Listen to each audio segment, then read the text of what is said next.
do you nurture curiosity and actually in practice at Novartis? What are some of the things you do?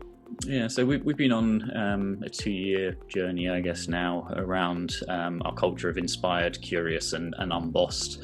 And specifically on the curious part, we've been working to, I guess, provide Novartis associates. Our ambition is with the best opportunities to learn and develop of any company.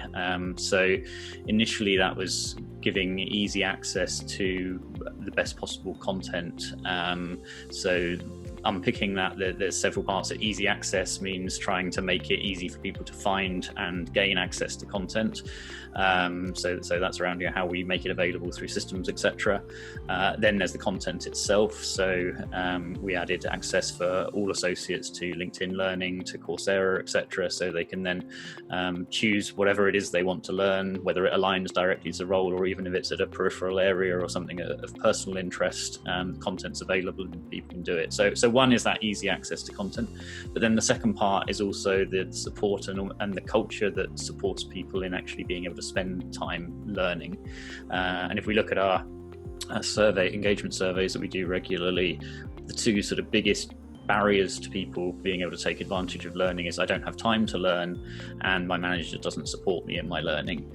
And so we were quite explicit around setting an aspiration of people spending 5% of their time or 100 hours a year on their own learning and curiosity and development. And that was not because 100 hours is a scientific measure of what one should spend on learning, but actually it was a symbol to say the company wants people to be spending time learning.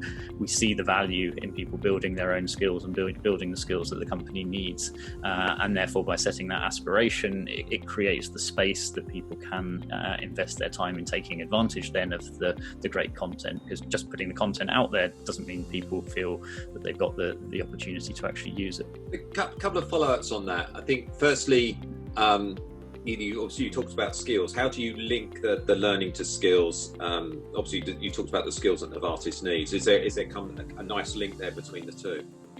Yeah, so I guess different levels from having content tagged against skills, etc., through to having skills assessments that maybe can point you towards the right learning, having playlists around particular themes like remote working or whatever. So, and then having content that's being curated behind that. We have a content curation team now where people from the business can then say, okay, I need to build a skill in my workforce around X, and the team can then curate from across the different libraries that we have in order to be able to find the best learning that supports that skill. And then there's a big measurement piece in there as well of seeing whether that skill has changed over time too. In this series, we will be speaking to a range of senior leaders who are pushing a data-driven and digital HR agenda.